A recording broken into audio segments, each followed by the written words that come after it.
Mm. Yeah, hold on. What's up with it? Hold on. I'm working. I'm working with something right now. Hold on. Yeah, we working out right now. Give me a second. Let me move y'all to the right spot. Hold on. What's up with it? Yeah, yeah. Y'all see what it is over here. If you over here, you know where you're supposed to be. You know we on the tizzle. Just just gonna be here for a little reminder for a little bit. So, however you want to do it, we can do it. You dig? So we're gonna be on YouTube tonight again for the last one for the year. So if you're gonna stick around, please meet me over there. You see the vibes. You see how I'm coming. Real presidential shit. You see how I'm coming this time. So yeah. So what's up with it? Hold on. Let me. I'm trying to see if I like this. I got different cameras and shit now. Hold on. Give me a second. What's up with it? Let's see how I want to do this. Mm, how I want to do this. What's up with it there? Oh, y'all, you like the suit? You like what we doing? Little charcoal situation. Mm-hmm. Let me just make sure this is how I want to do it, and then we gonna take off. But while I'm doing that, I want to say welcome to Mentor Monday. Welcome to the last one of the year. The last Mentor Monday of the year. God damn. Where did the time go? Where did the time go? We're gonna talk about that. What's up with it? What's up with it, my boy? Yeah. You see what time it is? What I'm sipping on? You know it's orange juice with no Pope. We don't play that Pope shit. We don't want no Pope fiction. We don't want none of that crazy shit. I don't need none extra in my drink swimming around and shit. So y'all see what time it is. But this is the last one of the year.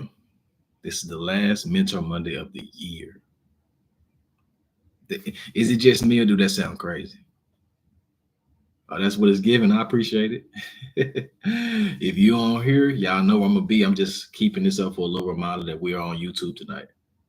So if you're gonna be engaged in the conversation, tap in with me on the tube real quick. You feel me? That's where we're gonna be. But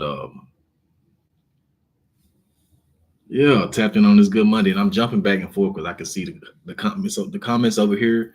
I got another camera right here. So yeah, I'm telling you, I'm starting to re up on the. But before we start, can y'all hear everything correctly? Is the sound coming through good? If it's not, I'm gonna troubleshoot it.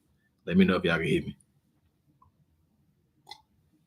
So just let me know before I start talking my shit, because we got some shit to talk about. Okay, perfect, perfect, perfect, perfect.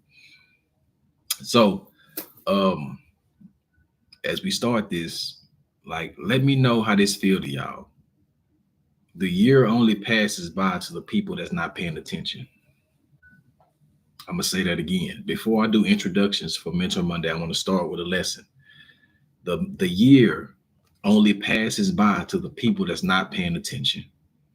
And I told everybody at the beginning of the year, I told you in January, December will be here in a minute if you allow it to be, or it could take a lifetime. This year did not go by fast to me because I appreciated every day that I could. But the days you do not appreciate do not exist. Hmm? You got your first suit tailored. Okay, that's what's up. I can't wait to see it. But I look like Luke James. I get that a lot. I get that a lot. The shit show. Um, but the word I want to give y'all, and that is what you do not pay attention to does not exist. And you're gonna see a lot of people talking about this year flew by. This year pat man, damn, this year already over with. It's because you was not collecting enough days, enough hours, enough seconds to appreciate it. So the year is gonna always pass you by when you're not paying attention. You have to focus, or this shit will spin on without your ass. You're gonna look up, it's gonna be December again. We're gonna be having the same conversation again. So if we don't learn anything about anything else tonight, pay attention, because your attention span is your opportunity to shape your destiny. The things you do not pay attention to does not exist. You will miss your blessing not paying attention. Sometimes it don't need a lot of work. It just need attention. Hmm? Sometimes that child ain't that bad. That child just needs some attention. He just acting out because he need attention. So we're gonna treat time the same way. Nothing likes to be ignored. The more you ignore time, the more you lose time. So going into next year, we're gonna make sure that we start to take account of these little bitty moments and we start collecting these things. That's how you slow your life down. That's how you look up and you're present and you're aware. That's how you look up and you're not lost and say, damn, where all this time going? Damn, it's already Friday. Friday wouldn't come fast if you let Monday be what it is. Saturday wouldn't come fast if you let Tuesday be what it is. But you expecting this one day, so you say fuck all the other days. So the only day you really care about is Friday. Then all the other days are going to disappear, and you're gonna lose them. Huh? I'm talking to. Huh? Where my other camera at? I got 6, 7 cameras on here. You feel me? But I'm gonna see who I'm talking to, because before we start this Mentor Monday, I want to let you know how important that is, because it was the key that taught me how to really start shaping my future, how to really start being present, how to really start being intentional, is honoring time. Don't give it away. You ain't got enough time to give away. You don't have enough to give it away for free. Huh? Where I get that suit at? I'm an unk now? God damn. I'm unk now? Okay, cool. God damn. I'm unk? That's crazy. But I'll be that. This one is from Indochino. That's where this one's from. But the whole kick of this is I'm gonna engage with y'all a little bit, but I want y'all to come to YouTube. That's really the projection. If y'all can come over to YouTube for me, if you ain't doing too much, if it's not too much to ask, meet me on YouTube. I'm gonna keep this up for a little bit longer, but this is just let people know where we at. So yeah, I'm unk now, I guess. It's cool though. I'll be that. Because I want to say this. Age doesn't bother me. It doesn't. It doesn't make me. I'm actually so proud. I'm grateful to get to where I am. 31. I know I don't look like I'm 31. I know. Nigga don't look 31.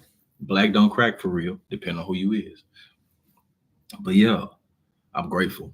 And I don't avoid it. I accept all of it. I enjoy this ride. I'm enjoying this season. I'm enjoying the situation. So with all that being said, welcome to Mentor Monday.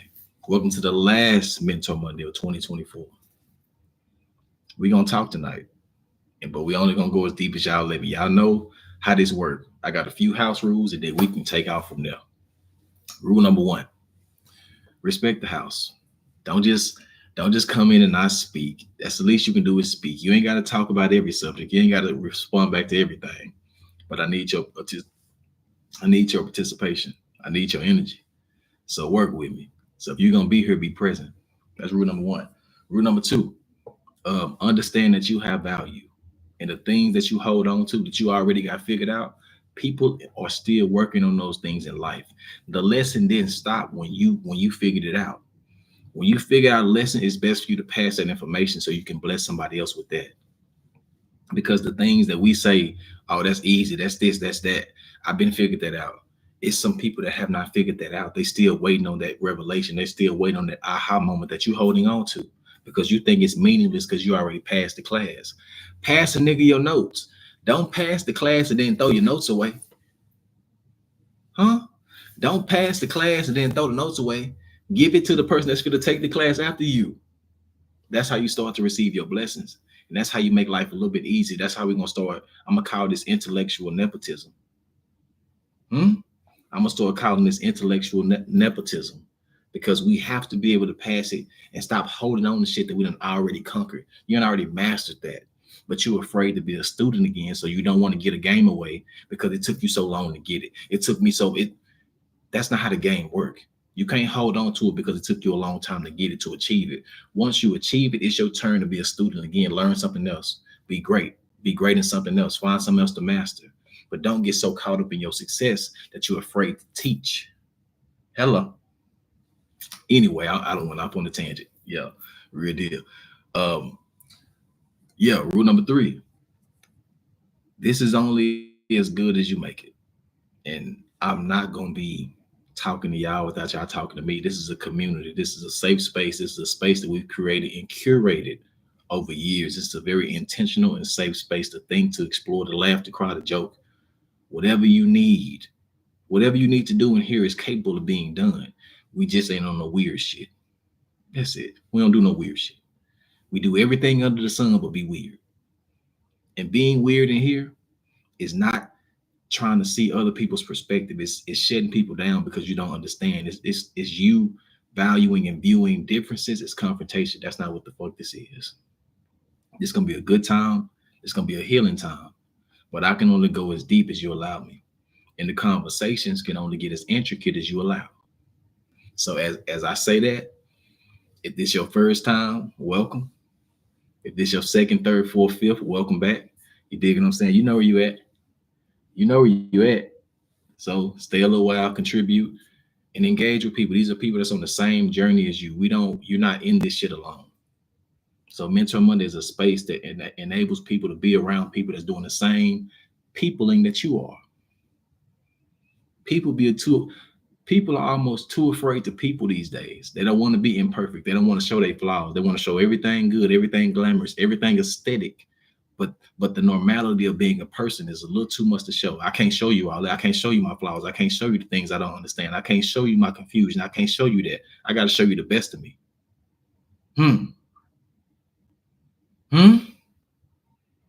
I can't show you that part. Wait a minute. People ain't trying to people for real. So what we really doing? So welcome, and let's get this going. Y'all talk to me. What y'all want to do? And I got a question already. Turn me up. How do you get your partner to understand that them reacting in very harsh manners that results in feeling uneasy, and you feeling uneasy, and because of that you say it's indifferent. But I feel the shade. Okay. When it comes to your partner, it has to be a stop button.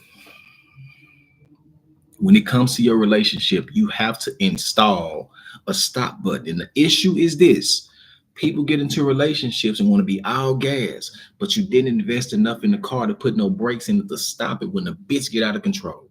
Some days that car gonna go too fast and you have to be able to slow that bitch down. You might need an e-brake.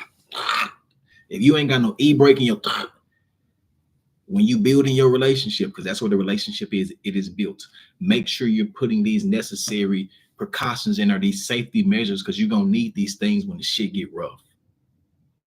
Before I go into your question, I want to make sure I establish that type of precedent. You have to put a brake in that car, because if you don't, y'all gonna be flying every kind of which way, and you build up all this momentum, and you flying and you flying and you flying, and you can't slow down. Oh shit, you done hit this hole. What going on? Oh shit. You ain't never felt being out of control till you been on your bike and your brakes don't work. You done hit this hole. That's the scariest thing you could do in your life, to be on something that you can't control. And what that is, it puts you in a situation where you can't move and groove like you want to, because you're afraid to go all the way, because you don't know how if you can stop this thing. So now both of y'all not even giving full effort no more, because it's nothing that can stop y'all when shit get crazy, when shit get out of control. So how do you get your partner to understand? You explain that what that's me. Hey, I'm gonna talk to somebody. If you hear you're gonna leave with something, you ain't gonna leave empty-handed. You're gonna leave with something, I promise you. Give me a chance to win y'all over type shit. So when you say, how do I get my partner to understand? You explain to them, when you do this, it makes me feel this way. The first time you do it, I got to give you grace. You didn't know. We gonna step on each other's traumas and toes on accident all the time. When you get to know somebody, do not expect it's gonna be painless. Falling in love is painful still, because you're gonna uncover some things with this person that you didn't even know existed.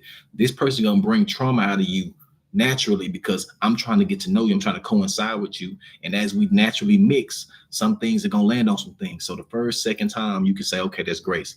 But you say, hey, when you do this, it makes me feel this way. That's me giving you an indicator that I don't like the situation. I don't like the place that you put me when you do said thing. And then it falls on them. It's a respect thing. If I know this makes you feel this way, I'm not gonna put you in that type of space intentionally.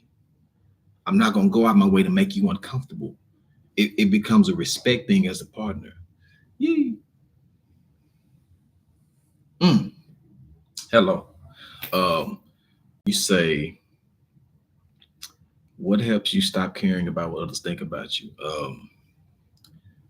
I don't even feel like lying to you because we can pretend that we don't care. We do. We do. Caring and internalizing is totally different. I can care what people think about me all day. I just cannot internalize what they think, inform my actions, inform my personality based on their comprehension of me. It's a difference between caring and internalizing. You can do both.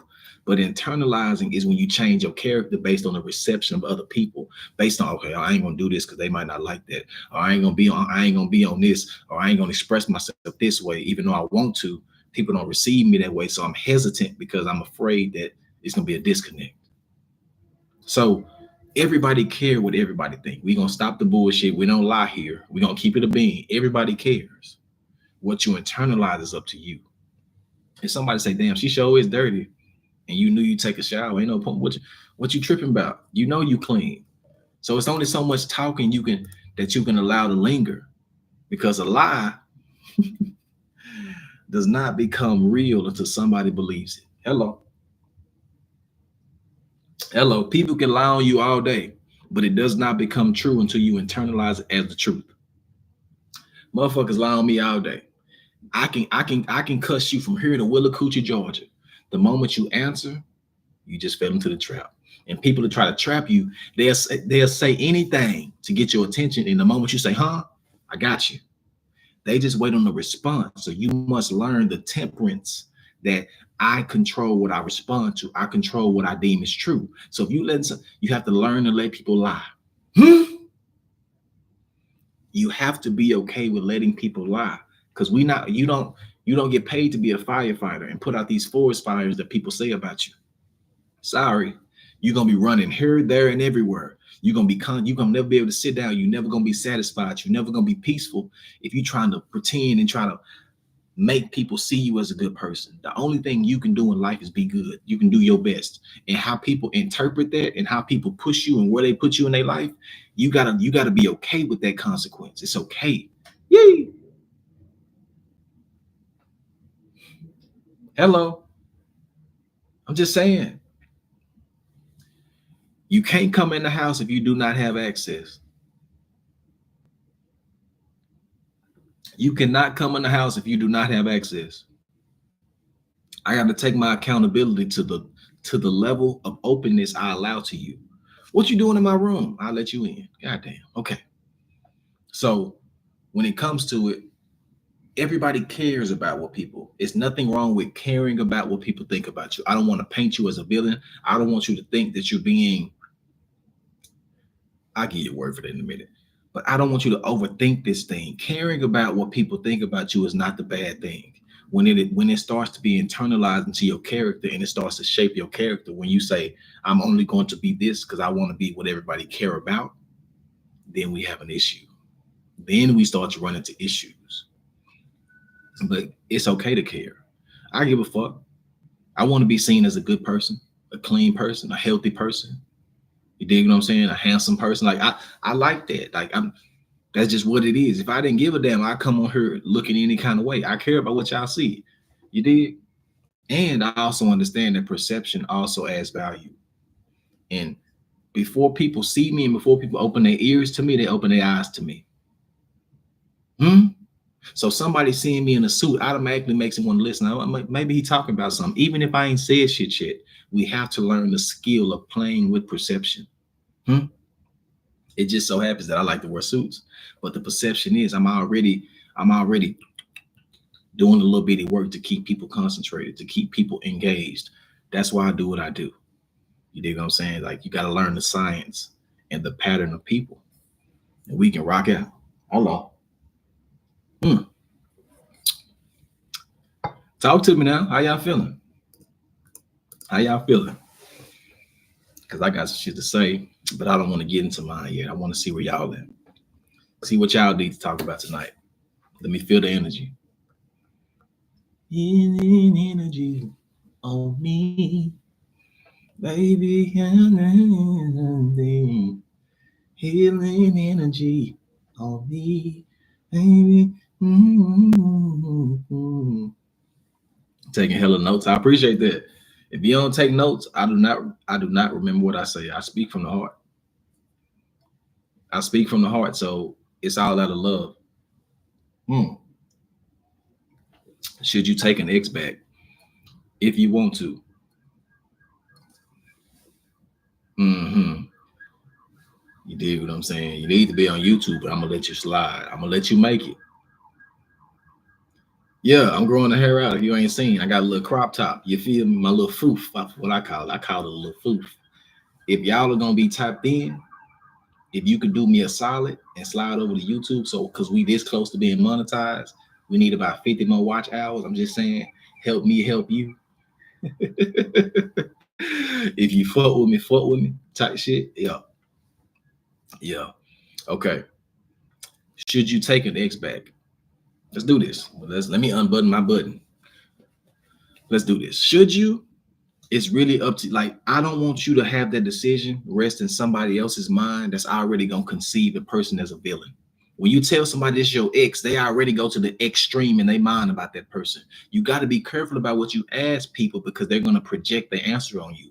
Their answer is not always subsidized by the subject. It's not always subsidized on what you're going through. They're going to give you the answer based on what they're going through. So when you say this is my ex, they're going to say, well, why the fuck you gonna go back to him? They don't know what happened. But ex to somebody that's not in the situation is going to be always going to be extreme. Hello.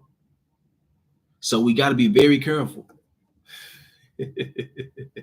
We got to be very careful what we divulge and what we ask of people because they're going to project their current situation. Everybody's not going to have enough empathy to lean into your situation and give you avid advice that's going to push you forward. They're going to give you either performative advice or scarcity advice or the advice based on their bad consequences. So when you say, should I go back to an ex? They're going to say, why the fuck would you do that? Because in their mind, an ex is always already an extreme. It's already a bad situation. They don't know shit about it. So what I'm gonna ask you is this: how did this person become your ex? Because not all exes are the same. Sometimes ex is bad. Sometimes ex marks the spot. Sometimes ex mean it just didn't work in that season. Sometimes ex can mean I didn't have what you needed at the time. I don't like to throw people away. So should you go back if that person has changed and you have enough space in your heart and enough empathy to re-meet that person? Do what you got to do because your happiness is yours. And I can't define how you find it. You can say we both made a mistake. We're going to come together as new people and relearn each other. I'm going to re-meet you. Then it's not an X again. It becomes an example. If I have enough space and enough love in my heart to re-meet you, yee, hello. Mm.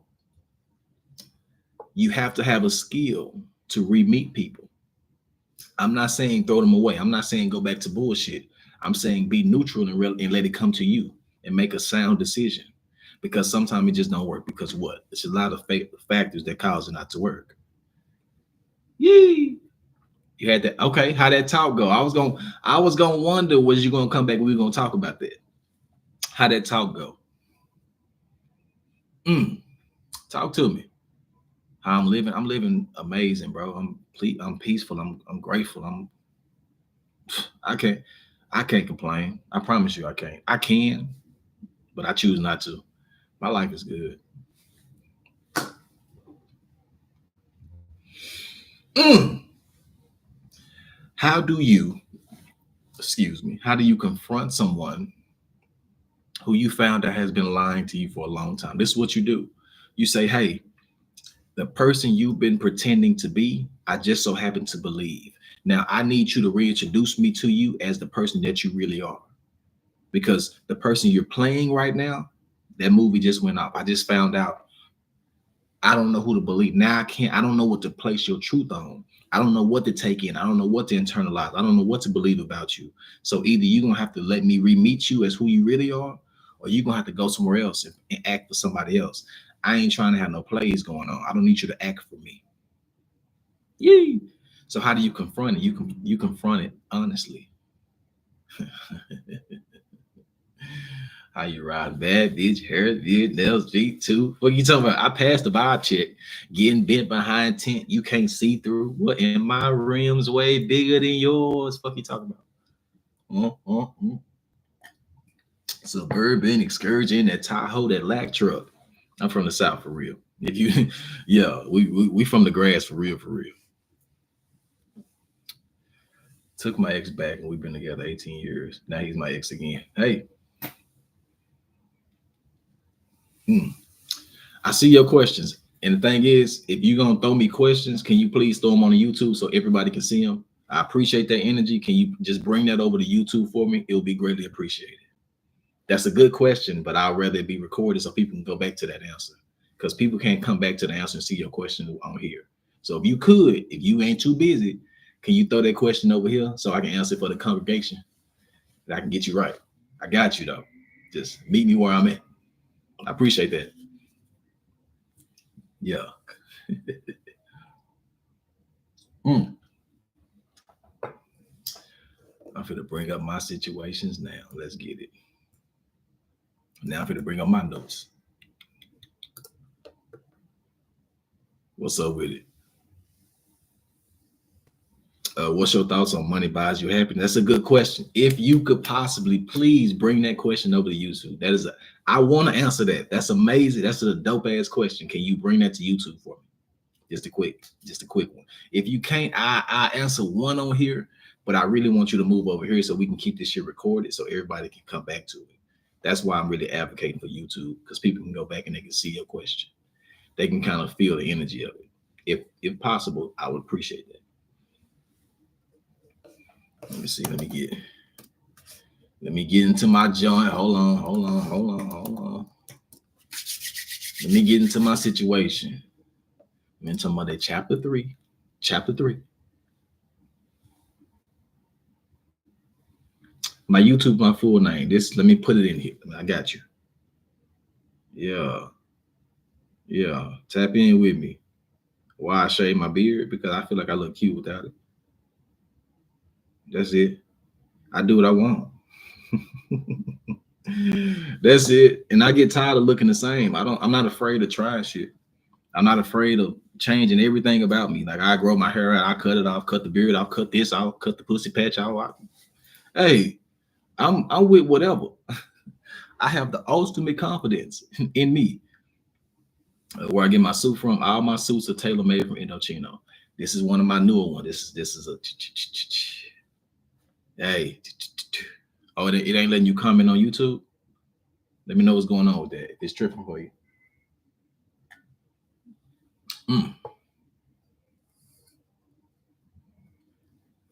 Okay. Here we go. What advice do you have for a 21-year-old brother dating in society, influenced by social media and unrealistic relationship standards, while still fostering genuine connection and self-respect? Okay. What's in my cup? Yeah, I'm still locked in with T. What's in my cup? Don't ask what's in my cup. It's my cup. You worry about your cup. Where I get that from? Oh, my old Lil Wayne fans, all my real Weezy fans know what I'm talking about. Don't worry about what's in my cup. What's in your cup? It ain't no but some orange juice in here. You know, like they being a little hard headed, but it's cool. It's cool. I'm giving people grace. I love it. I love y'all. It's all love. So look, the advice do I have for a 20-year-old brother dating society? I like the way you phrase. That's a beautiful way to phrase that. Still fostering genuine connection and self-respect. The worst thing you can do is allow someone's misuse and misunderstanding of your genuine intentions to change your character. That's the worst thing, and that's the worst thing I hate seeing people go through. I hate seeing people go through something and it changed them so completely that they don't recognize who they are when they come out of it. Somebody used you, and now you don't know how to be yourself anymore. You turn into this hard person. You can't forgive. You won't show yourself. You won't open up. And you have to realize, to get good at the thing, you have to do the thing. You don't get into good relationships and be successful without the work and trying and figuring out and tinkering and actually searching yourself and learning yourself enough to give yourself to somebody. So how do you navigate these waters of social media? You have to have a realistic place where this information does not be internalized with you. If that was the case, I wouldn't have no shorty now. Like looking back at me and my transformation, I could have been a fuck nigga. based on some of my previous experiences. But the consistency that you show, yay, the consistency you show is the embodiment of your work. The consistency. You have to learn to be you. If I got $100 in my hand and I drop it and somebody else pick it up, it still has the same value. I can't let somebody mistake of mishandling me and me trying to be genuine and open to them change my value and my perception of me. Good equals good. You have to understand that. But good doesn't always equal good circumstances. You can't be good. It's not a transaction. You just have to be good all the time. And you can't get tired of being good. You can't get tired of giving a damn. You can't get tired of investing in other people, because the moment you stop, you'll miss your opportunity to actually seize your blessing. You can't get tired of planting seeds, because look, I wrote this at the top. What did I say? It's sometimes it ain't the seeds you planting, it's the soil that you putting it in. And you can't get tired of doing the work. You cannot get tired of advocating for yourself. You cannot get tired of seeing the good and the possibility of love, of life, of congregation. You cannot get tired of that, because the moment you say fuck it, it's gonna pass you by. And I know that's fucked up, but that's how life works. You have to wait for your moment, and you cannot let the waiting deter you from the greatness of what you can receive. Some people gonna fuck you over. I'm gonna tell you the truth. Appreciate that. I did.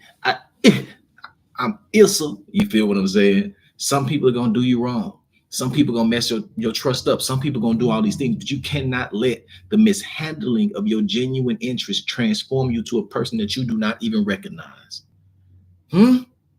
Your spirit has to be louder than the competition. Your spirit has to be louder than the battle. It has to be more stronger, more resilient. So if you want love, you will get it. You will get it, but you cannot let seeds of doubt creep into your garden. Hello. You cannot let seeds of doubt creep into your garden.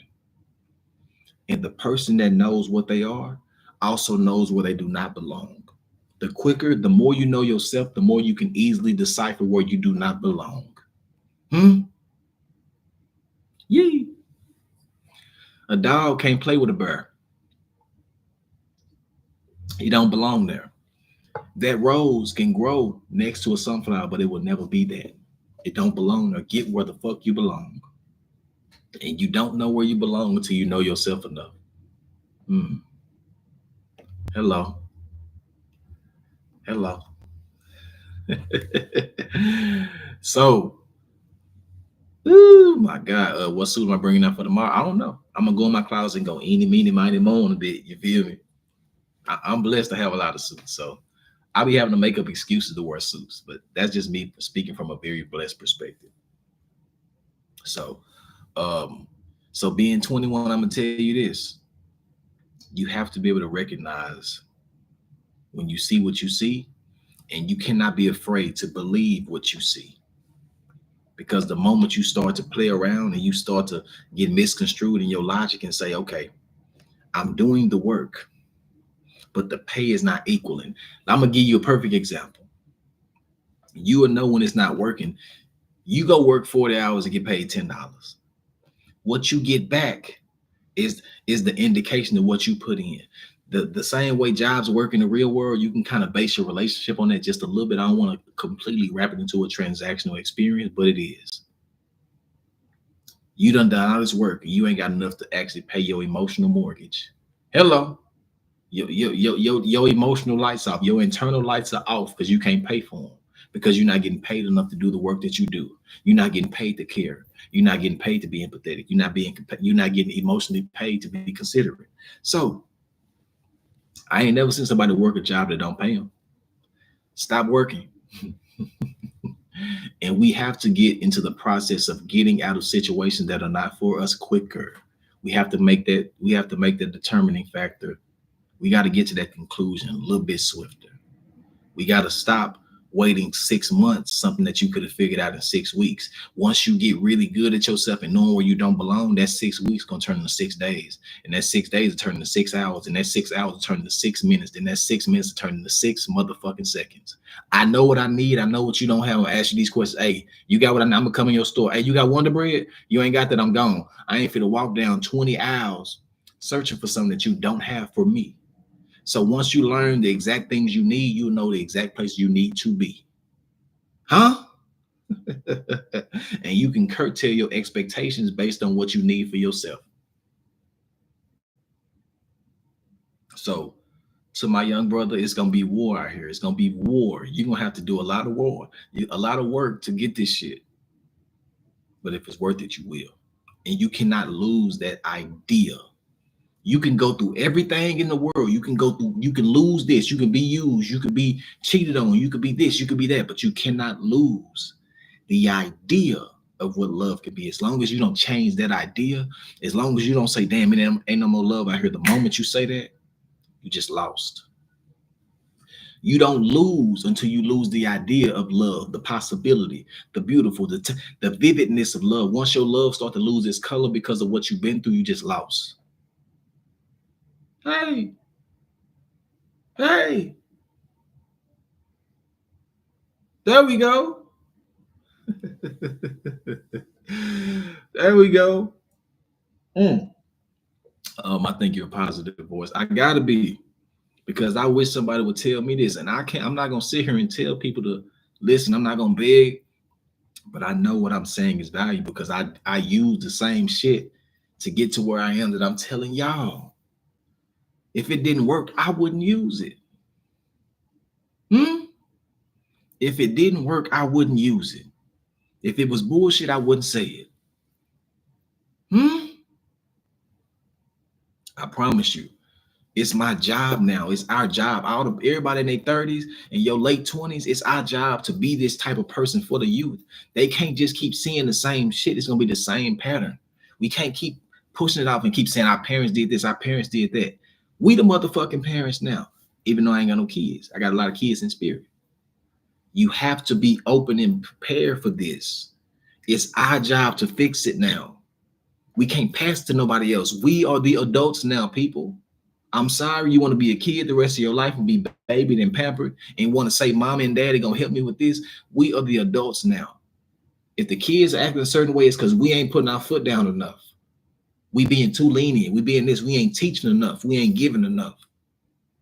We still think grandma gonna teach them kids. Grandma ain't got enough light left. Grandma ain't got enough energy to raise them kids like she raised you. Mama ain't got the same energy she had when she raised you. Dad ain't got the same energy. It's your turn.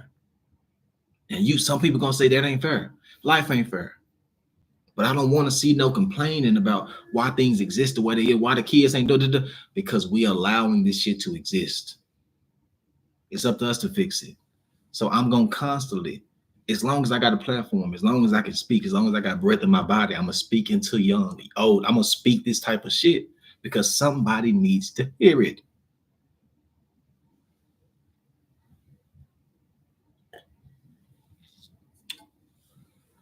I'm not giving advice based on age. I'm giving advice based on being human, the human experience. We talk about the human experience here. That one thing that everybody's doing the same. I don't give a fuck how much money you got. I don't give a fuck how much fame you got. We all doing the same thing. We all living. So at some point, we got to boil this down to damn. We got work to do. We got to fix this. We have to fix this. But we too busy fighting amongst ourselves. We too busy letting our ego be louder than our conscience. We letting our ego overpower our spirit. So cool. Okay.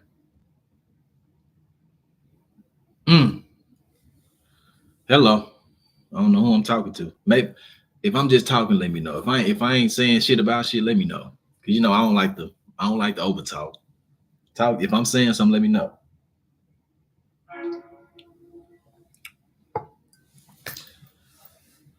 How do you get over someone who broke up with you because they realized that they didn't love themselves enough to love you instead of learning and growing with you?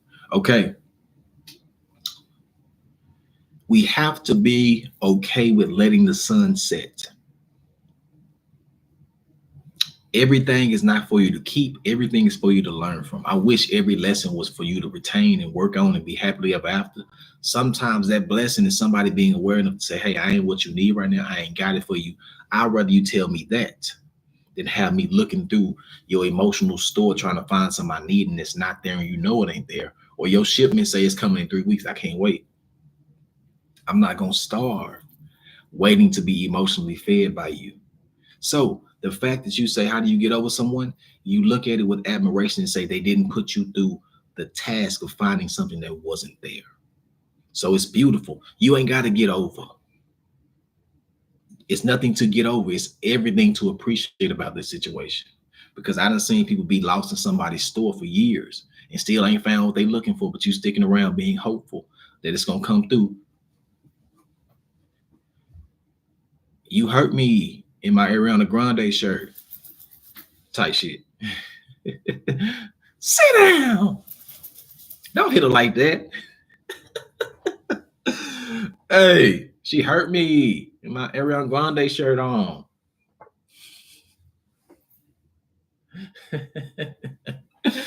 Yeah. I'm motherfucking ass. Hey, it ain't much that make me laugh, but that shit was funny. I appreciate it. And my goal is to be as neutral as possible. I'm not here to sway you and tell you what's right and what's wrong. I'm only here to give you different perspectives so you can get to different destinations without so much harm, without so much this, without so much that, without so much effort. I don't want you working hard to come to a conclusion that you should just slide into. The more open your perspectives are, the more graceful you can enjoy life because nothing's going to surprise you. It's hard to motherfucking surprise me because I'm open to everything having validity, even if that validity does not value, does not, if it's not even valuable to me. I'm okay with you having perspective and it being valid, even if that perspective is not valuable to me. God damn it.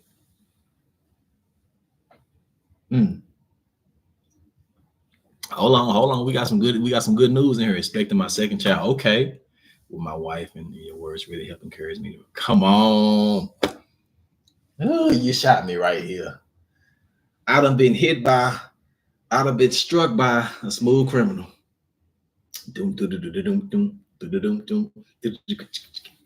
That nigga Mike was making all kind of noises, wasn't he? Hey, real deal. I used to think he had like some maracas on him. I said, damn, he's just making all kind of noise.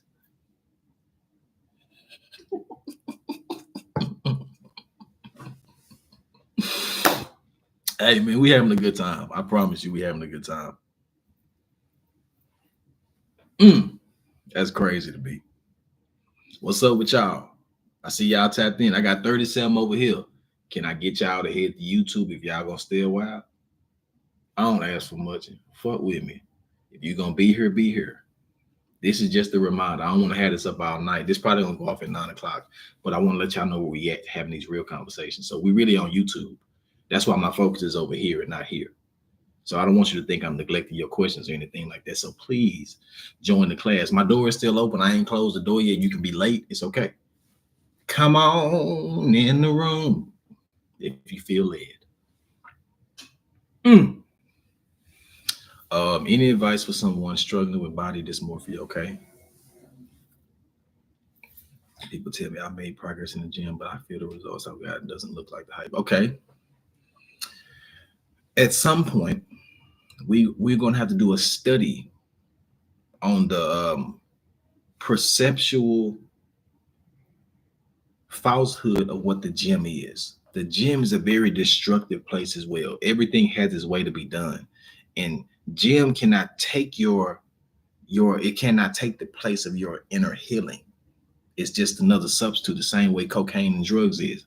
Your body is going to be yours, but when you say the results don't look like the hype, what is the hype coming from external people's definition of what your body should look like, or is it coming from your internal spectrum of how you think or how you want or how you desire to look? Because I don't want your movements and the justification of your rewards for your progress to be dampered, or I don't want them to be diluted by somebody else's projection or definition of what fit is. So people in the gym develop body dysmorphia all the time because you just walk in there seeing different body types and you forget that your body and your journey is yours, that nobody can look like nobody. No, I don't give a fuck how close you want to do it. You can do the same shit that she do, he do. Your body is yours. You have your own journey. So it has to be an internalized acceptance of your imperfection, and internalized, because people go into the gym to fix everything. Hmm? You said the wrist candy on wrist priest on bling blow. On Blizzle, baby. Fuck you talking. Yeah, I throw some ones. You keep doing that dance for me. Fuck you talking about. I don't want no problems. I'm really funny in the bitch whole time. Don't let the poetry in the shit fool. I'm from the hood for real. I'm really a good time. I'm really a cool guy. Whole time. I appreciate that. But back to my point. Don't be distracting me. Oh, I said 9 o'clock. I'm gonna catch y'all.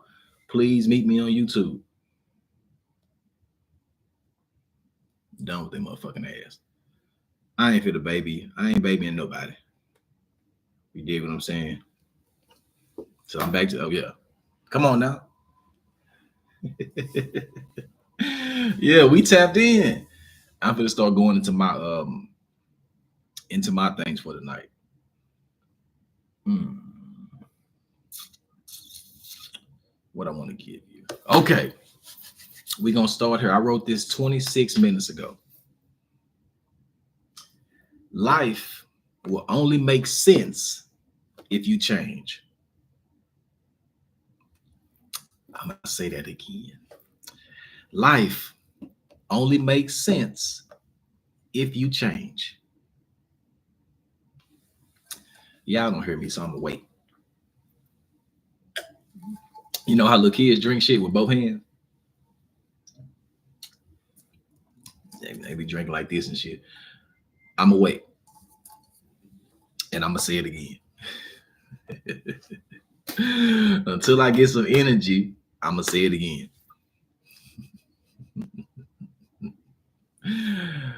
Life only makes sense if you change.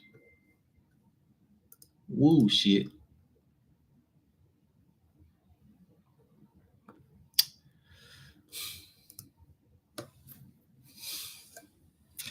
I was getting out the car.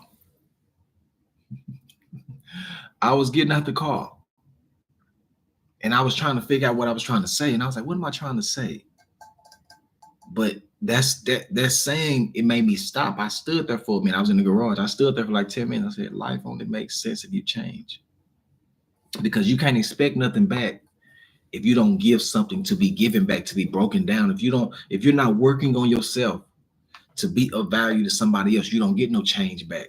So I'd rather you have some change in your pocket than have a whole dollar, because that let me know you have not put yourself out there, or you haven't tried, you haven't broken. Man, hit a nigga. That fucked me up.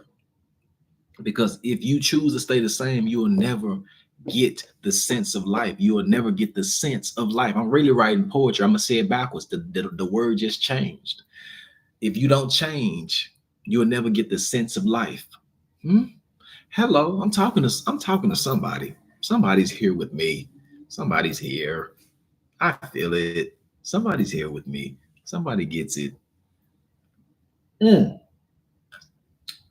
So that leads me back to my next point. Come as you are, and I want you to leave as you wasn't. What the fuck do I mean by that? Come as you are and leave as you wasn't. Talk to me. Patience ain't no virtue with you. That's what her album sound like. Blah blah blah blue. SZA gotta stop that. She gotta stop that. She has to be stopped. She can't keep doing this. And I'm a SZA fan. She can't keep doing this. At next, I need an artist to come out to be Rock, to crush SZA, because I need a woman to come out and the name Rock, because we gotta beat SZA, because SZA's keep cutting everything up. And I said, God damn. I saved one song off that whole project. I said, God damn. That's a bad percentage.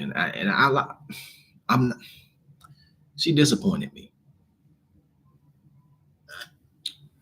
Come as you are and leave as you wasn't. Come as you are. I want you open. That's your favorite album? Okay.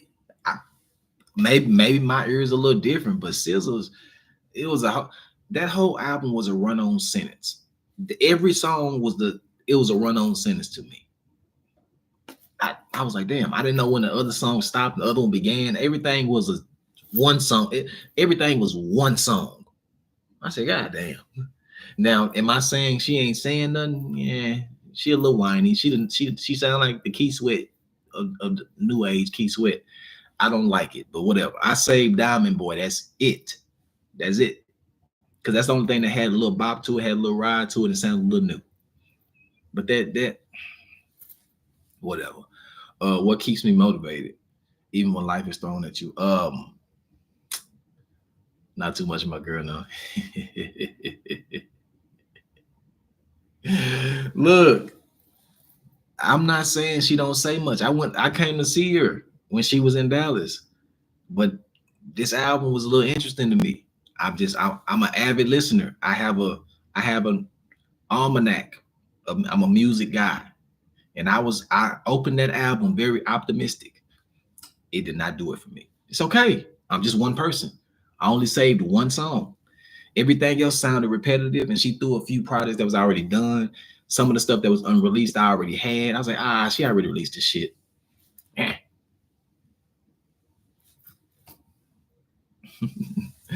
I done heard everything. It's just not making the playlist. My playlist is very strict. I'm a very strict playlist person. Everything it can have value, but just not. It's not making the playlist. I'm sorry. She didn't do a good job to me. That's it. I ain't nobody. Ain't nobody. Yeah. What keeps me motivated? These conversations, breaking ground and seeing people actually go through and shifting their paradigm and changing their life and learning how much power they have. The more I'm a historian, I'm an avid reader. I love the truth. And when you learn the truth of your power, you must spread it. And when I start getting blessed, it made me feel a way because I'm human at the end of the day. So the fact that I woke up back into consciousness motivates me. You ain't gotta push me far for me to feel like I have to do something. I feel a responsibility for this. Like me being human is the motivation to say, hey, give some game, give this, give that. Like it hurt my feelings to see people lost in life. It hurts my feelings to see people lost in their thoughts because these movies show you what a zombie is, but I done seen zombies every day. When you don't have a track, you don't have a destination, you stuck in your ways. You are saying you're concrete. You ain't trying to learn nothing. Can't nobody tell you nothing. You a zombie. You crashing out. You a living dead. You might as well be dead already, but you're living. But you don't understand that you're not living for real, so you living dead for real.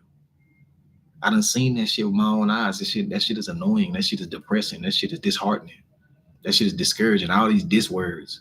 That shit is discombobulating to somebody that wants to see the best out of everybody, that just wants to open up this realm of human interaction. Like what we talking about? Like you can miss me with all that elite shit. Like you can miss me with all that.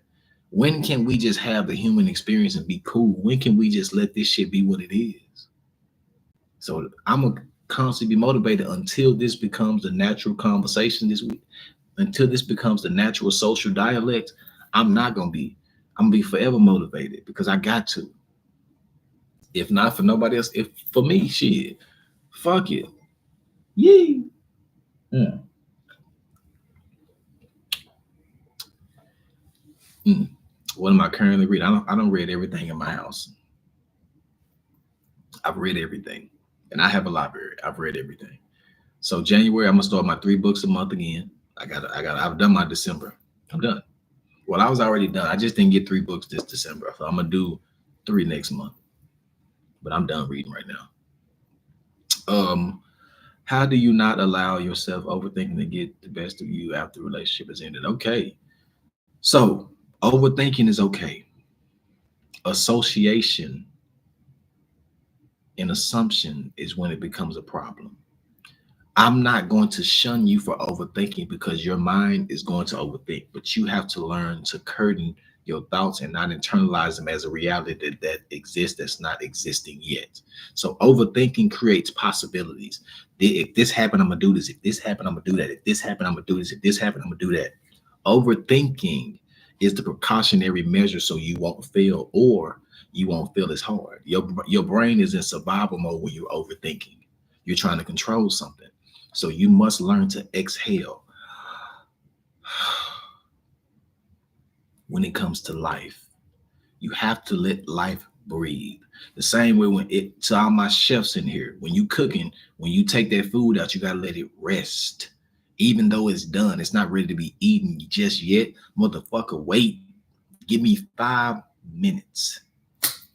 Give me 30 seconds. So overthinking is a precautionary survivalistic nature of people. It's not bad. But when overthinking starts to turn into assumptions, you get into that gray area. Because I don't want you to let your thoughts turn into a simile to where everything that kind of looks like what it was is exactly what it is. That's a scary place to live, where everything that almost looked like what hurt you is what hurt you. And I don't want you to get to that place, because that's a space that you can't win. You can't win in that space. You're going to be forever a victim, because everything shit can look like shit all day. But it ain't the same. Just like I can go to the car dealership and I can see 10 of the same cars, but none of them have the same VIN number. None of them have the same Carfax. None of them have the same history. Even if there's 10 brand new situations, none of them are the same, even though they would appear to be identical. You cannot let your eyes lead you into your happiness. Your eyes will not lead you there. You will be tricked. You will be tricked by the perception of similar. Things looking similar will trick you and make you react the same way you did for something that did not create the way you're going to react. So you have to go another level and look at it internally and actually invest your time to see what it is. You cannot prejudge this thing. You will lose every time thinking just because you know what you're doing now. Oh, I know what to look for. I know what this is. No, you don't know shit. You know everything about what hurts you. What can heal you might look exactly the same, but it ain't the same circumstance. Oh, what's up with it? I appreciate that. Yo, tap in with me. Hashimoto. But that's a very important lesson. I want to sit there for a minute, because a lot of things can look the same, but they're not. You ever seen, I can have two cars right next to each other. They have different interiors. They can have different engines. It's so many differences you can have, but your mind will take you right back to that car that hurt you because it looked like it.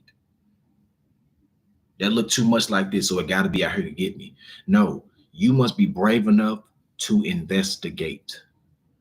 Stop letting your eyes do the work for you. Your heart has to get in there and do some work. I told you, to love, you have to love.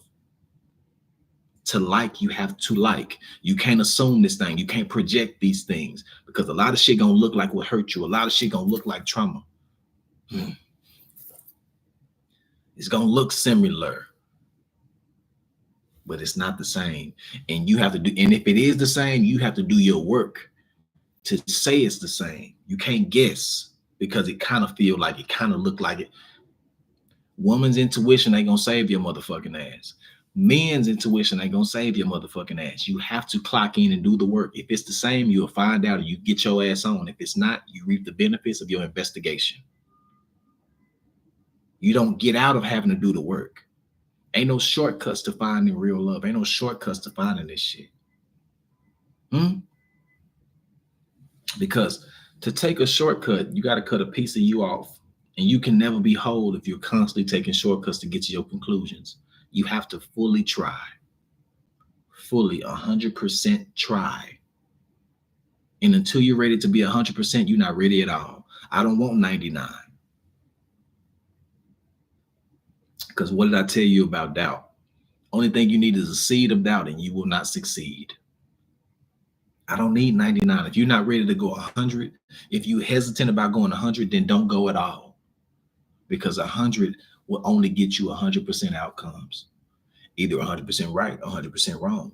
But I can live with knowing I gave my all. I'm a different type of nigga. I can live with the fact that I tried my best and I lost.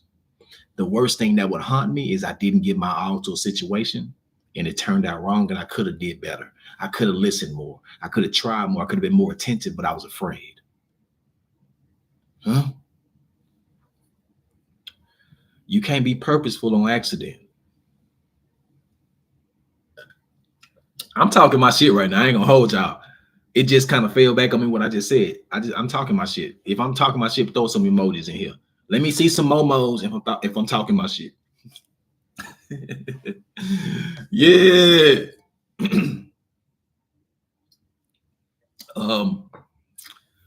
How do you know when it's real love? When it's real effort from both sides. That's the simplest way I can name this without giving you any bullshit, without giving you some shit that you think is just gonna be hold you over. You know it's real when it is real, but you know real by investigation. You have to do the work to see. Because if I give you two glass, both one of these is a real diamond. One of this is a piece of glass that's cut like a diamond. If you just look at both of them, you will know what was real. But you will know real when you are real. When you do the work to see it, you can spot an imperfection from a mile away. Everything has its tail. Things will tell you when it's real. The same way, you know real food from fake food. You know the smell when something is cooked correctly. You know how something is supposed to be, but you only know through experience. So you'll never know what real love is until you expose yourself to it and you get around it. You might mess it up. You might fumble it, but you got an opportunity to see what it was. So next time you run by it, you ain't gonna slip. Okay, bet I know what that smell is. I know what that cologne is. I know what that perfume is. See how the same way you train yourself to receive value, you can train your receptors to see what real emotions are. And does that give you a guarantee that somebody not gonna fuck you over? Nope. But it gives you more solidarity in your decisions of knowing that was real. And while we're on the subject, we can talk about this. Things can be real and still not work. Ooh. Just because it's real love don't mean it's gonna last forever. Ah, that's a hard one to comprehend because you think once I get it, it's mine forever. Nope. Love has a sneaky way of always being a frequency. I'm not here to discourage you. I'm here to prepare you for you to be aware that just because something is real don't mean it lasts forever either. Oh. And I don't want you to hold on to it because love is not an energy that you must restrain. You don't have to restrain love to keep it around. You just have to be of love to be around love. And we have to cut our expectations. The only thing you can do is enjoy when it's around. The moment it's around, just the only thing you can do is appreciate it and know that you can replicate it. You're not going to be hung up. You're not going to be stuck. You're not going to be strung out. You're not going to be depressed about somebody leaving when you know that you can replicate. I can find me some love again. I can find this again. The moment it becomes scarce and the moment you become a scavenger trying to find something that you think can be replicated, then you're running that race that's going to set you up for despair. Hmm? I don't know what's in this orange juice. I don't know what's in this. I'm talking tonight. Hopefully, I'm touching somebody because I feel like I am. I feel like the words are flowing. This feels really good, and I'm on. I'm on right now. Yeah, girl, it's on.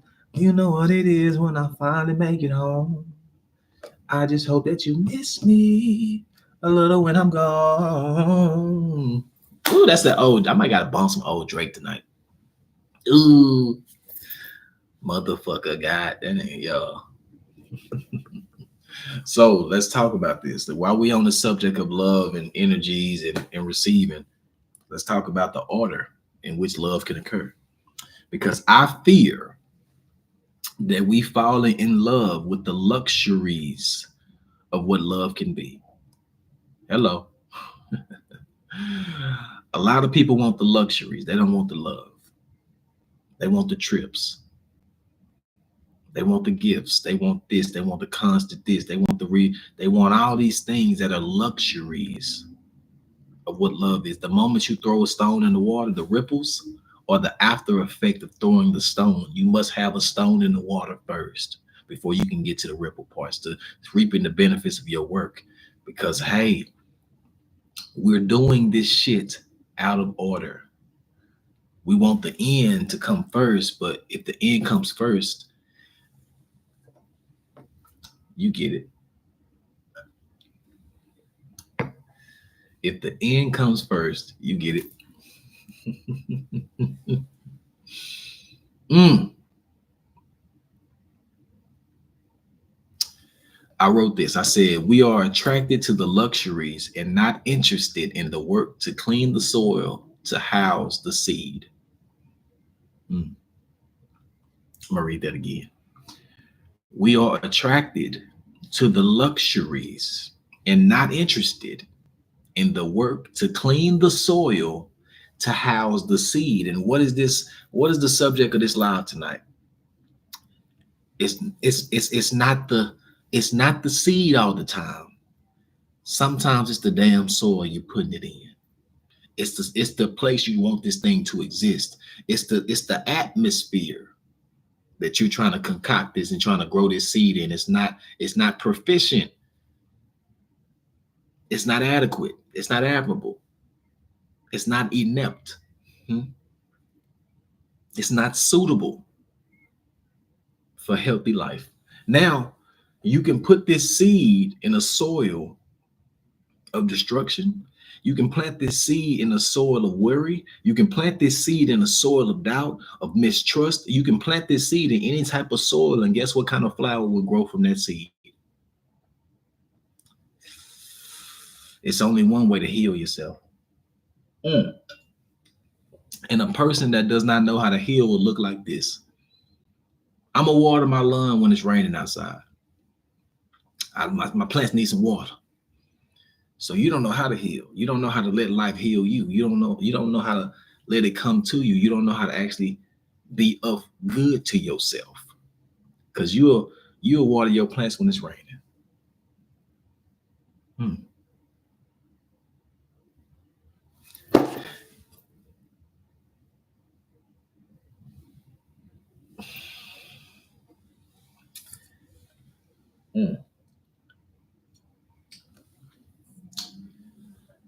What's your take on relationships being it sounds like a lot of that, don't it? Come on. What's your take on relationships being traditional vice having reciprocity? So I want us to come together and have a little activity. I don't think I know how. Okay. That's a great place to start. That's a beautiful thing to say, honestly. What's your take on relationship? So what is a traditional relationship? I want us to chat. We got 56 people in here. I want to have this conversation because I want to address it through the lens of everybody here. What is a traditional relationship? And tell me if that makes sense in our day and age.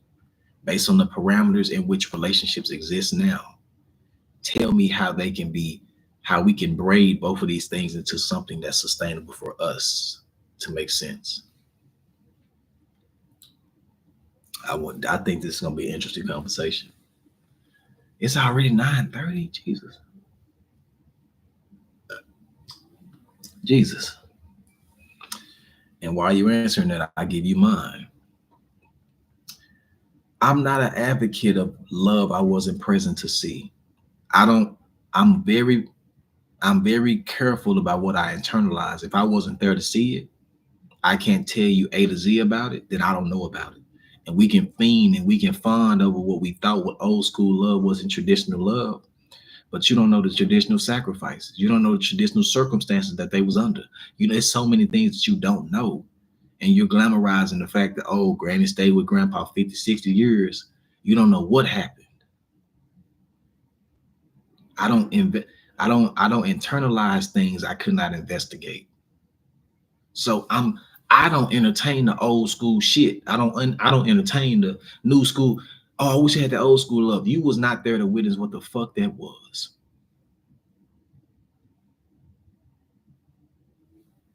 So what are we talking about? We can only love based on the parameters that we have now. We can't wish and dream and go back. If you want to go back, cool.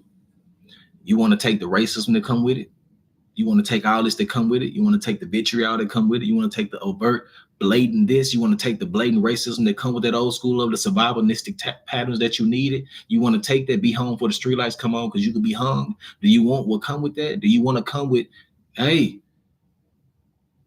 be careful what you wish for because your wish will be granted.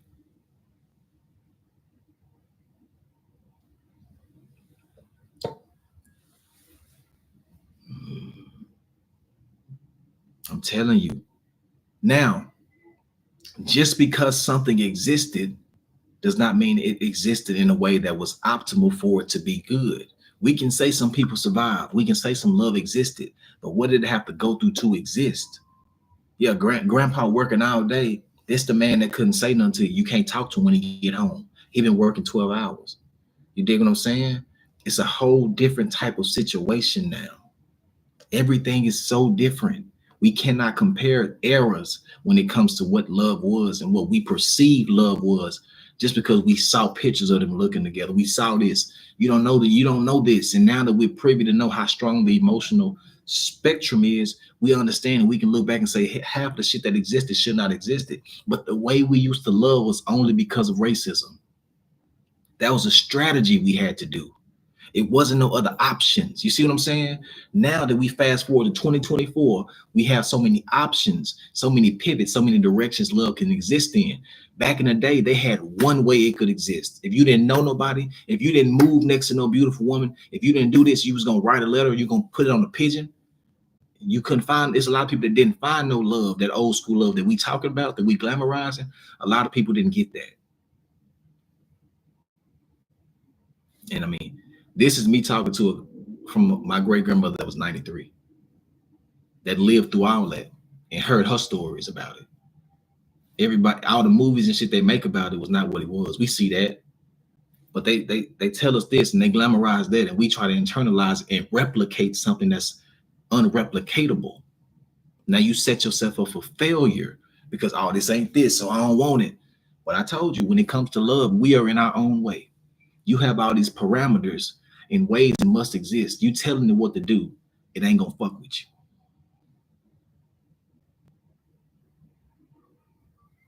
All right. I don't ever really too much entertain that conversation because it doesn't end. It's a spinning top of logic. Oh, it's this, it's that. Damn, fuck all that. I'm gonna give you the facts. I'm gonna tell you why they love the way they love. I'm gonna tell you why. I'm gonna tell you what history showed me. They love like that out of survival. They had to. That's the only way they could love. Now we have a million ways. We have so many different options. So it'll never be the same unless you want to go back to the exact same parameters that they love existed in. And I doubt you want to do that. You still want your freedoms. You still want all this shit. You want to be able to go to the store and it don't say whites only in front of your motherfucking face. Hey man, people sure can ask for shit that they don't know but they don't really know what come with it. You don't just get to make one decision. Hey, I'm telling you, they tricking y'all. They're tricking y'all. And to my women, do your history, how them white women played y'all again. I'm telling you, the white women played y'all again with that whole feminist movement. They played y'all, but that ain't my place. I ain't no woman. I can't speak on it, but I'm gonna tell you this. Something is afoot. They played y'all with that while they did something else. They told y'all do this and they did something else. They told y'all we don't need men, and they got married and they had families. I'm just saying that they fucking us over again. I just don't entertain it. I don't. I'm not a good person to have that conversation with because I don't know what old school love was. I don't. Because to them, they were just surviving. They wasn't trying to be no motherfucking aesthetic. That was their life. So what's yours? Only thing you can do is play the cards that you dealt, and this the cards we got. What you gonna do with it? Ooh, comparison is the thief of joy, ain't it? Ain't it? Okay. Talk to me. Y'all done got quiet. Talk to me. Talk to me. Y'all done got a little quiet. I want to. This a conversation. I want to feel y'all energy. Let me know. That's just my stance on it. If you disagree, talk to me. If you feel a different way, talk to me. But I come to my conclusions not based on my opinion, not based on how I feel about it. I'm basing on what my great grandmother told me and what I done read and what I actually seen and how they really told us what love was back in the day. All the stories that people miss. I got all those stories. So it's very disheartening when I see people sell themselves short trying to find a vision of love that they want to grasp from a movie. They want to grasp. I want that Will Smith. I want that Fresh Prince love. I want that. I want that Cosby love. I want this. That shit ain't yours. That shit was fabricated to make money. That's the capitalistic version of love. They got y'all again. They got you. I don't want to overcomplicate this thing. Do you care enough about me to love me through my imperfections and to push me forward? If you care about, if we can do that, we can rock. Do you care enough not to disrespect me? Will you not undercut me when we disagree? If you can do these things, we can rock. I don't want no comparative. I don't want no comparative love. I want our love. I don't want somebody else's definition or projection of what love is. I want mine. And if you really afraid to be different, you can't be in love with me because we're gonna do shit your family ain't never seen. We're gonna love for real. It's gonna look so obtuse compared to the people that's been loving on the spectrum for the longest. Like when you see what healthy love looks like, it doesn't look like what's portrayed. It don't look like Valentine's Day. It don't look like this. Real love is real, motherfucker. You can't commercialize that. It's priceless. Again, don't get caught up in the luxuries of love because that's not what it is. That's not love. It's the luxuries. So if we gonna love, let's do that. But let's also give love the space to be what it is completely and not project what we think it should be. Let's enjoy this. We ain't got to overcomplicate this thing. Don't let your ego be louder than this thing. And if you want something different, that's fine. But I want to love you so hard internally that you start to shine externally. I want to love you so much internally and put so much gas into your fire that you can do whatever the fuck you want to do.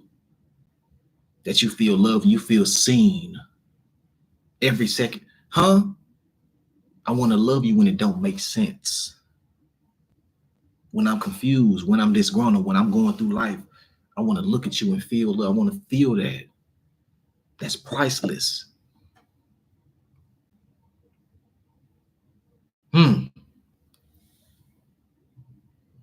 I'm telling you, I could talk about love. I'm very adamant about this situation because I see people self-sabotaging themselves, trying to tell love what the fuck to be. You're going to tell love how to come into your life. Love going to hit you with this. Okay, bet.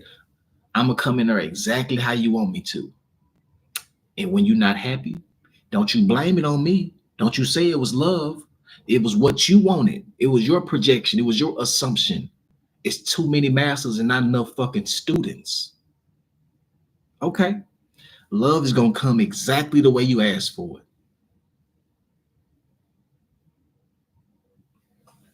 I don't want no complaining.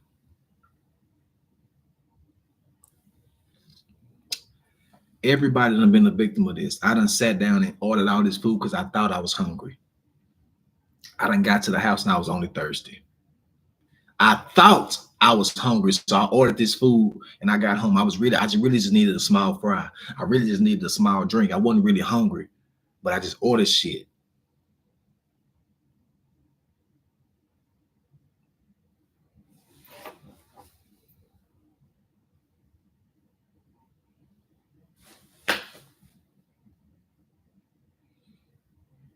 Like,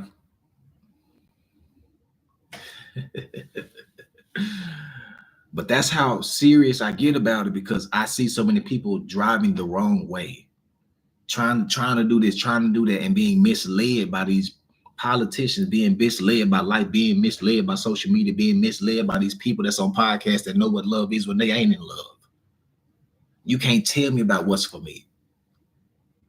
We can talk about the human intangibles all day. We can talk about respect and guidance and responsibility and all these pillars that exist. But you can't tell me how my love's supposed to look.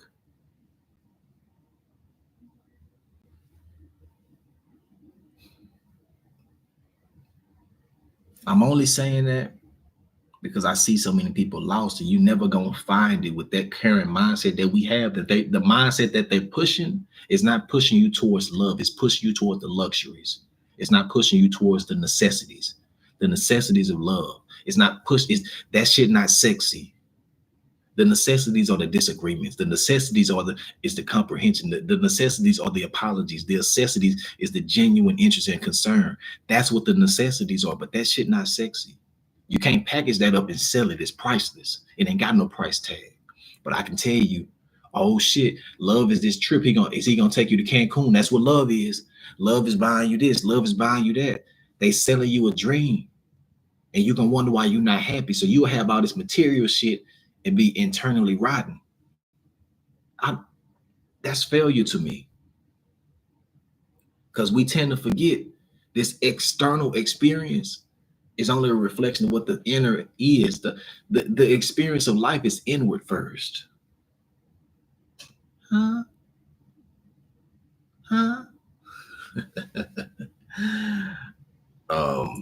Thoughts on soulmates or soul ties? I think it's an excuse. I don't like to put so much emphasis on one word: soul ties, soul this, soul mates, because it puts a lot of pressure on something that you can't guarantee. You'll never know that, but it sounds good. Because somebody that you have a lot in common with does not make them your soulmate. That don't mean shit. And you can find yourself stuck to something that you labeled yours that's not yours. And you mislabeling and misdiagnosing yourself, saying, I got soulmates, I got soul ties, when you just need to be living and say that was an experience and that's what that was. But now you tying yourself and never letting this energy die because you think it's supposed to be for you. So why it ain't working? This is my soul, this is my soul, this is my person. You limiting yourself because you're afraid. All this shit is fear shit to me. I don't deal like, it's only so much I can entertain. Like, I get it, I get the idea, it sounds cute, but it's more harmful than helpful to me because it puts you in a space where you're devoting energy because and you think it has to work with this my soulmate, this my soulmate. No, you ain't tied to nothing. But I can tell you how the idea of a soul tie works to me. I tell you that. I can break it down to you. I can rationalize it for you. I can tell you how you can get a soul tie if it even fucking exists. I can tell you how. You ever tied your shoe and you've been in a rush and you tried to untie it and you create a small knot that you can't even get? You was rushing trying to take your shoe off. You trying to untie this and you done fucked it up and pulled one string too hard and it done made a knot that's this small. And the only way you can get these two things apart is to cut a piece of them off. A soul tie is a piece of y'all that's tied together eternally. That's not even you. It's not even connected to you no more. But you do become a lesser person when you cut your emotions off like that.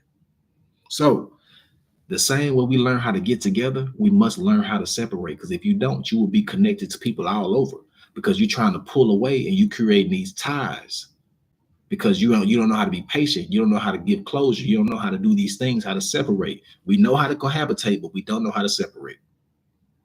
So in my mind, if a soul tie actually exists, that is why it exists. Because two of us have come together and we try to pull apart to where we created this knot where both of us have to cut a piece of each other to get away from each other. I have to lose a part of myself to get away from you. And let me not even say get away to this, even if it's on good or bad terms, I got to cut a piece of me to get away. So if you want me to break a soul tie down, that's what I believe it is. But I do not fully subscribe to the idea because I think that's fucking lazy. That's lazy to me. Oh, it's a soul tie. Just do the fucking work. And let's not lean into something that doesn't have, I don't like doing shit that ain't got guarantees. Because once you label that, once you internalize that, we have this self-validation, this ego. Can't nobody tell you you're wrong. So that can also be manipulation because you can't tell me I'm wrong because I feel like you are. I feel like that's what it is. So you can't tell. So it's also a game too. Everything has a game to it if you look close enough. People can use that. All right.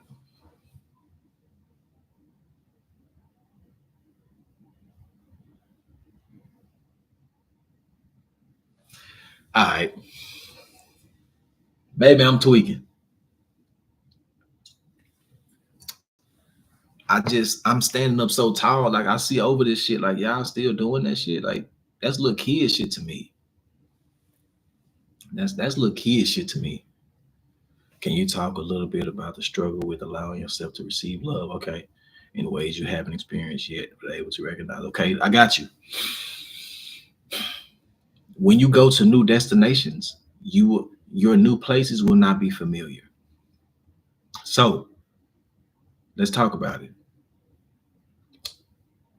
When things are familiar, it's because you know about them. You can go into your neighborhood and know exactly where everything is. That's because you've been there before. You lived there before. You've experienced this space. When you grow into a new place, let's say you move cities for a job opportunity. I'm gonna give you an example. When you go to that new city for that new opportunity, for that new season, for that new life, you don't know shit about it. You have to learn again. So we have to be okay with being unfamiliar, being unknowing. Your new season will not look fucking familiar. You will not recognize nothing about what's new about you. Hello. You can't keep familiarity and progressing your life too. You can't have both. It's gonna be some things you're not gonna recognize because you have to go new destinations to get to new places. Ain't that how new places work? When you go somewhere new, you don't know what the fuck this is.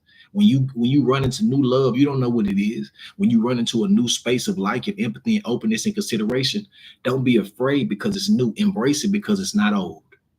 We have to learn to live and to actually try and experiment and embrace things being different because that's a sign that it could be a blessing within that. Now, what that blessing is, I can't tell you. I'm not going to point you to what the blessing is, but the indication that you're changing, you will not recognize things around you. I'm gonna put a blank line right there. You can put whatever you want right there. Things, love, companionship, friends, whatever you want to put right there. But the moment you start to change, things will start to look unfamiliar. That's supposed to. That's the indication of growth or regression. But that's the indication of a change. That is the direct flag to tell you, hey, you're doing something either right or wrong. You're going somewhere new. You're not where you were before. So we have to be okay with things being unfamiliar. I like this little motion right here.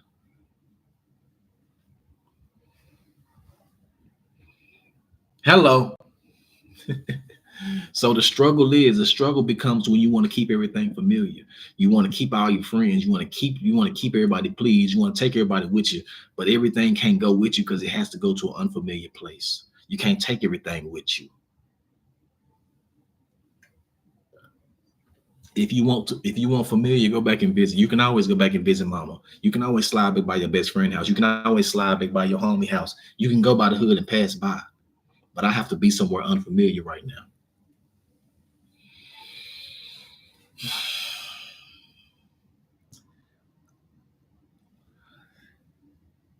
I feel like I'm on my shit tonight. I just do. I, just, I feel like I'm on my shit. Can't lie to you.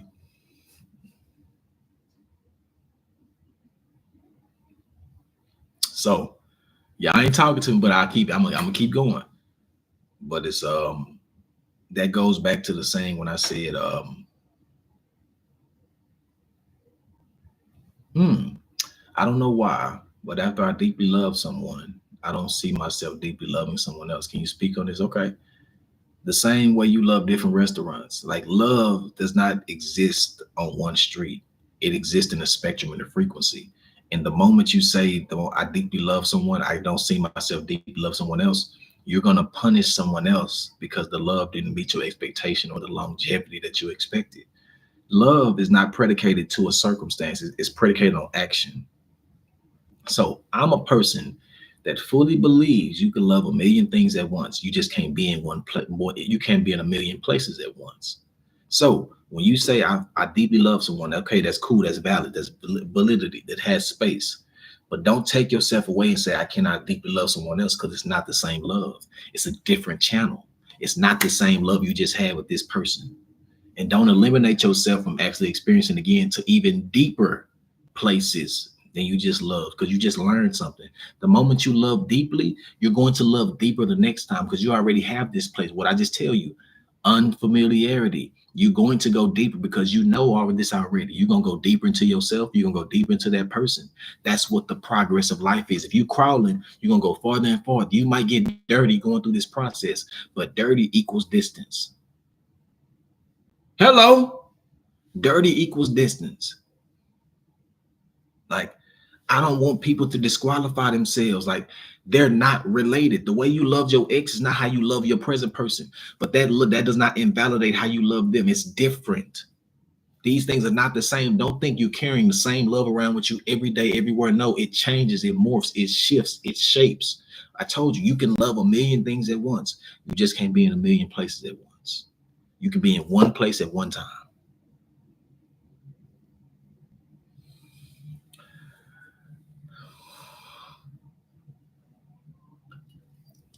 Ooh. How can you assign feelings of love someone to your excellent keep? How can you assign the feeling of love, of loving someone to your own actions, of keep the relationship of love? How can you assign? That's an interesting word that you said right there. How can you assign the feelings of love, of loving someone to your own actions, of keeping the relationship of love? Okay.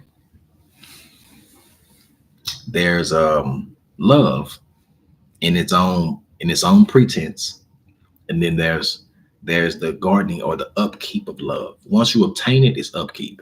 Now, what I have to do to love you is different than the love I have for you.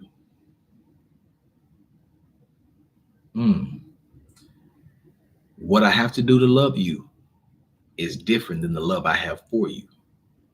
Making a baby is different than raising a child. It's easier to create a child than to raise one. So the raising can be a different version of what love is. So remember, love within itself has different ways to exist. We have to be open enough to let it dwell where it is and understand when it's different and when it's not the same, when it's similar and when it's different.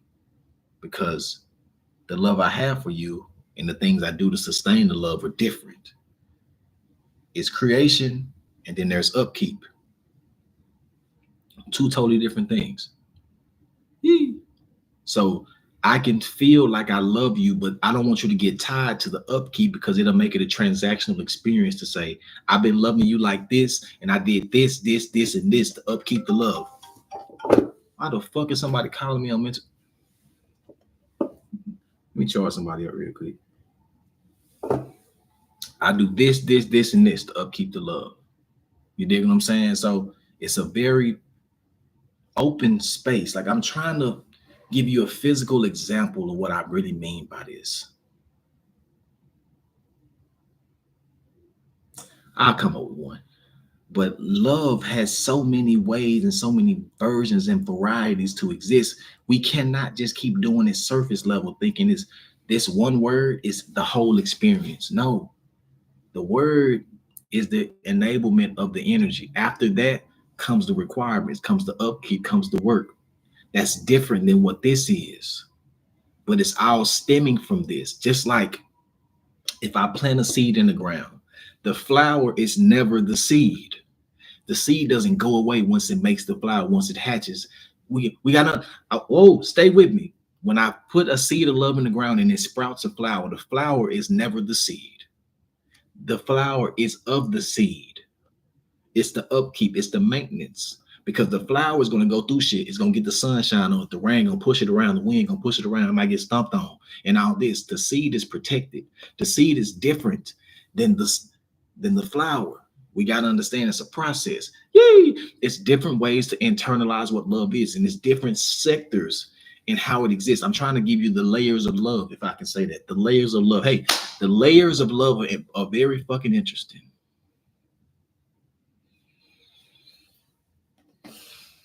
What's in this orange juice? What is in this orange juice? But do y'all see how excuse me? Do y'all see how I'm breaking this down? Do y'all see how I'm giving it so many ways to exist? I'm thinking of new ways as we talk. I'm just trying to show you how vast the idea is. Don't get tied into a concrete definition of it being this small. I can't manage you when your love is this big. My shit is so everlasting, and I'll never be in a place where I can't experience my love like this, because to subject myself to this is torture. It's prison. To only be able to love you in this type of way, when my possibility and my openness and my thoughts about love are this big, that's unfair to me. That's self-sabotage. That's suffrage. I'm not doing that. Once you start to broaden your horizon of what love is and how it can exist, you're going to really start to experience it in different ways you have never thought would come to you. But if you keep getting love the same way, it's because you're programming yourself to find love in the same destinations.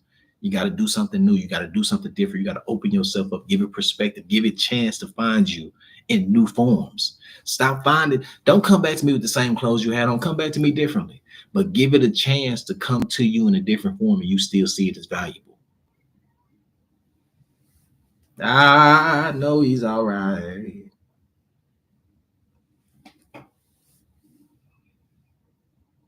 Oh, oh my God. And we come around the mountain. It's 9:51, but I feel like I was talking my shit tonight.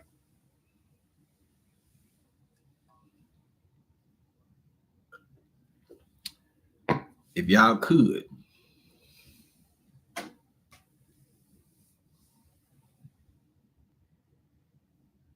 mm. Why can't I see different restaurants as different people? Like, yeah, I may want to try different restaurants and different foods, but I don't have a different want of a person. I feel that I don't disagree with. I don't disagree with that. But we have to understand and embrace the complexity of what we are. Everybody fucked up because they're trying to simplify the way emotions are. They're trying to simplify it and fall into this patriarch construct of what emotions and how feelings can actually be. That's not how they're supposed to be felt. We have to embrace the difference in the complexity of what love is, the complexity of all. Yee, how you doing? Mm-hmm. Mm-hmm.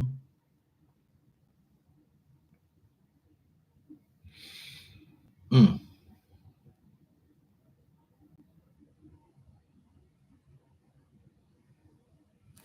I'm talking to somebody. I don't know who I'm talking to. I'm probably talking to myself. But I can talk about love till I'm blue in the face, till I'm gray as this suit, because there's so many ways to explore it. But don't tell me you don't tell me you try love and you ain't fucking explored. Don't tell me you sick of love and you ain't even tried. You ain't even embraced the differences. You ain't did nothing different, but you sick of love. No, just say you sick of your own cycle. You could be sick of your cycle. I get that, but you also can change your cycle. Yee. Hello, you still come on now? Come on. Every place that cook what you want, don't cook it the same. You got to find who make your meal the way you like it. Come on now. Come on. But what is that? By that definition, by that entertaining of that logic, that's showing you to embrace the work, investigate, actually go out there and spend your money and spend your gas driving around to new restaurants and trying what you need until you find it. Don't not get what you want one and two times and say, I'm not going to eat no more. That shit sounds ridiculous to me. That shit sounds very redundant to me. That's very idiotic to me. That's a very nuanced way to think. When you have a million possibilities, but you're afraid because you got so hurt and you thought that love could only exist in this space, that you subjected yourself to the mediocrity of experiences. We're not doing that. Let me not say we. Y'all not doing it. I'm not gonna say we. I'm not gonna put myself in that boat. I ain't rowing a motherfucking thing. But people don't want to hear this type of talk because it's not aesthetic. No one's advocating for the shit I advocate for. You know what I'm saying? Like, nobody out here saying love is ugly, love is hard. I'm saying the real shit. I'm telling you what it really is. If you ask me, I wish that number said 1 million up there, because 1 million people need to hear it.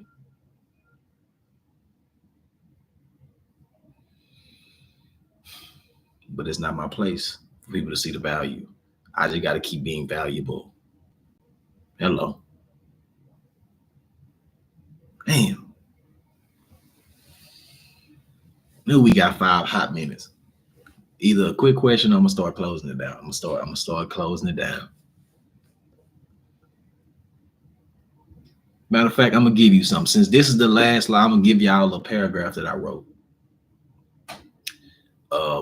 Take from this what you feel.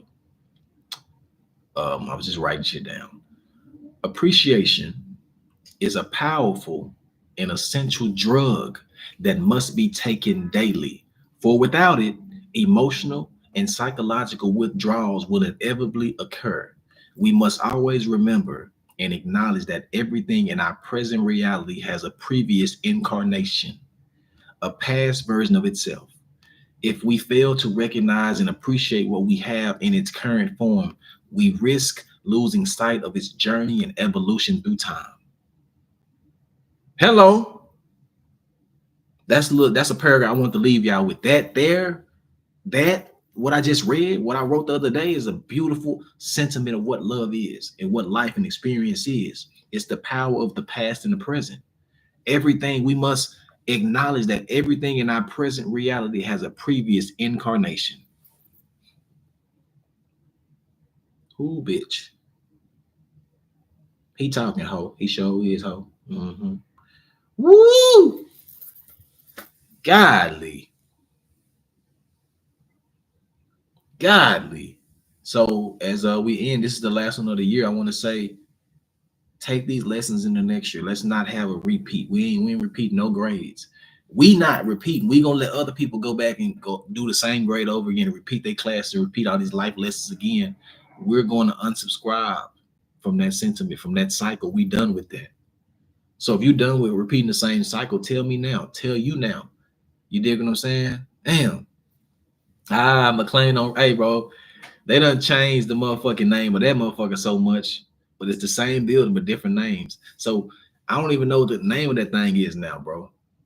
We not like we gonna proclaim this right now. Like, I don't want to have these conversations next year because we are going to be better.